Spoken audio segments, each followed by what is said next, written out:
Hola a todos, en este vídeo vamos a hablar sobre el cálculo de límites de funciones cuando x tiende a menos infinito.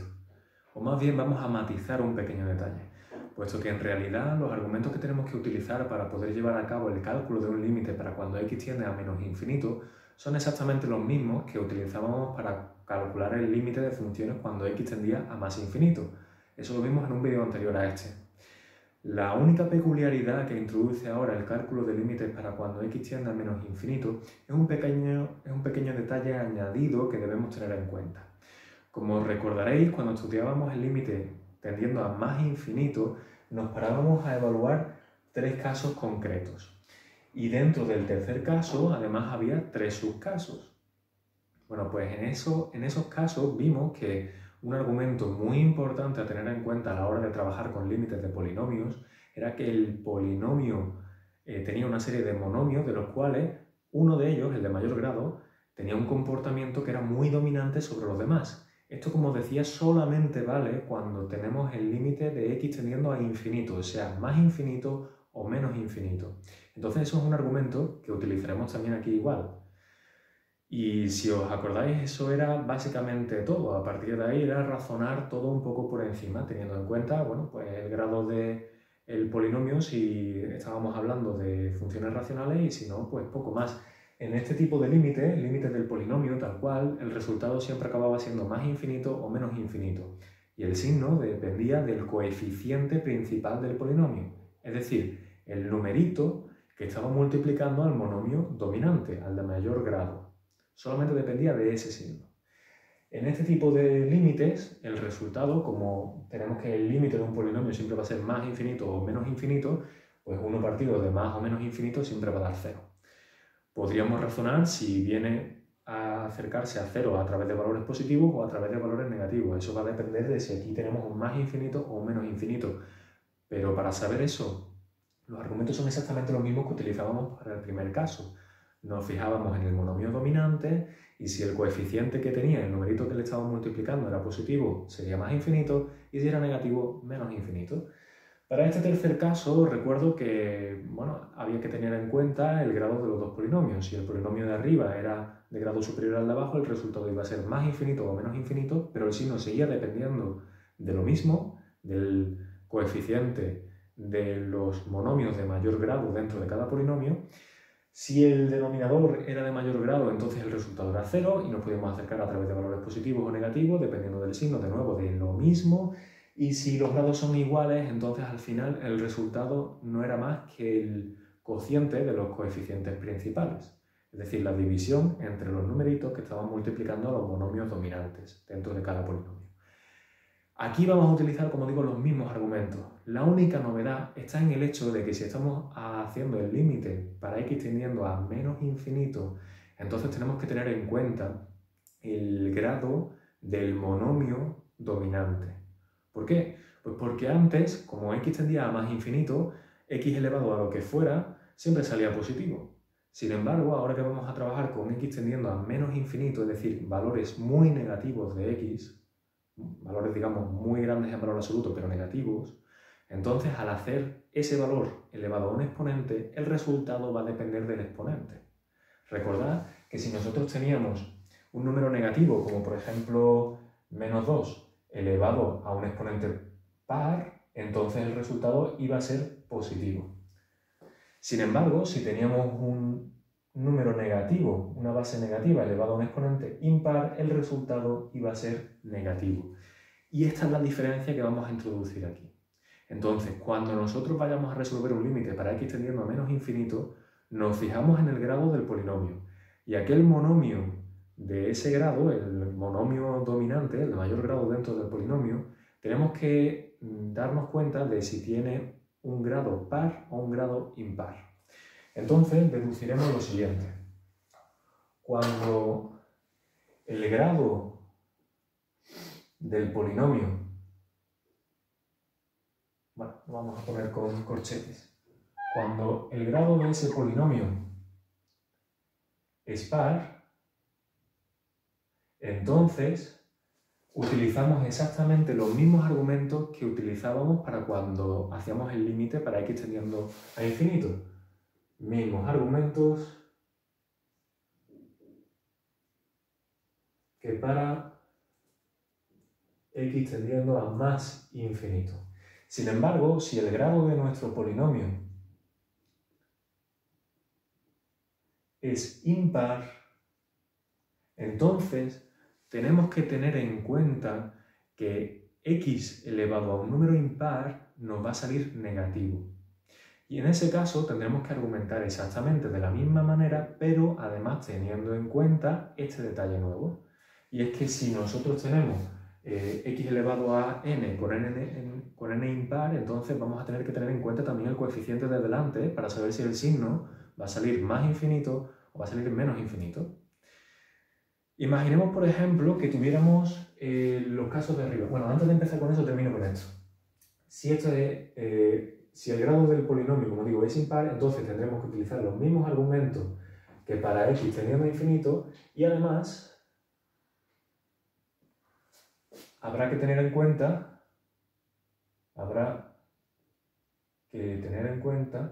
en cuenta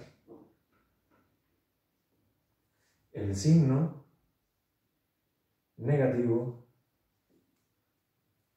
de x elevado a n. Para entender esto un poquito mejor, lo que vamos a hacer es, digamos, analizar este ejemplo, el del primer caso, para estas cuatro funciones que tenemos arriba. Si os fijáis, las cuatro funciones tienen gran parte de ellas en común y la diferencia fundamentalmente está en el hecho de que el monomio dominante, aquel de mayor grado, va a estar definido por un factor, un coeficiente positivo en algunos casos y negativo en otros. Y en algunos casos tendrá un factor x elevado a n, donde n es par, y en otros casos x elevado a n con n impar. Entonces, supongamos, por ejemplo, que quisiéramos hallar el límite de f de x para cuando x tiende a menos infinito. En este caso, entonces tendremos el límite para x tendiendo a menos infinito de 2x cuarta más 7x cubo menos 1. Como decíamos ya en el otro vídeo, nos fijamos en el monomio dominante porque va a imponer su tendencia sobre los demás monomios que vienen detrás con menor grado. Entonces, hacer el límite de este polinomio de aquí es exactamente equivalente a hacer el límite para x tendiendo a menos infinito de 2x cuarta. Y aquí es donde viene la diferencia. Si estuviéramos haciendo el límite para x tendiendo a más infinito, aquí diríamos que el resultado es más infinito y habríamos terminado. Sin embargo, ahora tenemos que pensar un pasito más. Y es que si x tiende a menos infinito, tenemos que pensar cuál va a ser el signo de x a la cuarta. Como estamos elevando un número negativo a un índice par, el resultado va a ser positivo. Y como su coeficiente es positivo, pues vamos a tener algo positivo por algo positivo. Por tanto, más por más, más. Y como el resultado es un polinomio que tiende a infinito, pues infinito. Más infinito sería el resultado en este caso. ¿Qué hubiese pasado si hubiésemos hallado el límite para g de x? Pues vamos a ver. En este caso, si hallamos el límite para g de x tendiendo a menos infinito, entonces estaremos hallando el límite para x tendiendo a menos infinito de menos 2x cuarta más 7x cubo menos 1, que por el mismo argumento que hemos utilizado antes podemos reducir al cálculo del límite para x tendiendo a menos infinito de sencilla y llanamente menos 2x a la cuarta del monomio dominante. De nuevo, ahora vamos a tener que tener en cuenta un pasito más, y es el signo de x a la cuarta. Antes hemos argumentado que como x es un número negativo, al estar elevado a un índice par, el resultado va a ser positivo. Por tanto, x a la cuarta va a ser positivo, pero ahora el coeficiente que tiene delante, menos 2, es un coeficiente negativo. Entonces ahora vamos a tener algo negativo por algo positivo. Menos por más es menos, y el límite de un polinomio con x tendiendo a infinito va a ser infinito. Por tanto, en este caso, sin embargo, el límite tiende a menos infinito por ese signo del coeficiente principal. Vamos a ver ahora qué ocurre con h. En el caso de h ya empezamos a cambiar el exponente par por uno impar.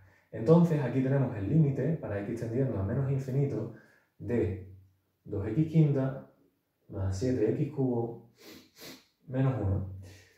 Por la misma argumentación de siempre, podemos decir que esto es lo mismo que el límite para x tendiendo a menos infinito de 2x a la quinta. Y en este punto tenemos que volver a pararnos un momento para pensar cuál va a ser el signo, en este caso, de x a la quinta. X es un número negativo, enorme, pero es negativo. Y delante tiene un coeficiente positivo. Entonces, en primer lugar, x a la quinta, como es un número negativo y está elevado a índice impar, entonces esto va a ser menos por menos más, por menos menos, por menos más y por menos menos. X a la quinta tiene signo negativo. Y algo negativo va a estar multiplicado por un coeficiente de signo positivo. Por tanto, más por menos, en este caso va a ser menos. Y por lo mismo de siempre, el límite de un polinomio cuando x tiende a infinito va a ser infinito. En este caso, por tanto, el límite es menos infinito. Y en el último caso, el límite para x tendiendo a menos infinito de j de x va a ser el límite para x tendiendo a menos infinito de menos 2x quinta más 7x cubo menos 1. En este caso, se reduce por la misma argumentación de siempre al cálculo del límite para cuando x tiende a menos infinito de sencillamente menos 2x a la quinta. Y en este caso hacemos la misma argumentación. X es un número muy negativo, elevado a un índice impar, por tanto x a la quinta va a ser algo negativo, y como el coeficiente de delante es negativo, pues menos por menos, más. Y el límite para x tendiendo a un infinito de un polinomio va a ser infinito, por tanto en este caso este polinomio va a ser más infinito. Daos cuenta del detalle de que en el caso del polinomio f, si hubiésemos hecho el cálculo para el límite de x tendiendo a más infinito, el resultado hubiese sido el mismo. Aquí hubiese sido también el mismo porque los índices son pares, pero aquí ya hubiésemos encontrado una diferencia, y es que x a la quinta, si hubiésemos tenido x tendiendo a más infinito, nos habría salido positivo, que por positivo hubiese salido más infinito. Y en este caso de aquí, hubiésemos tenido x a la quinta positivo por un coeficiente negativo, por tanto hubiésemos tenido menos infinito. En este caso, como veis, estamos utilizando exactamente los mismos argumentos que antes, en el vídeo anterior, pero teniendo en cuenta el signo que nos va a salir de x elevado a su índice.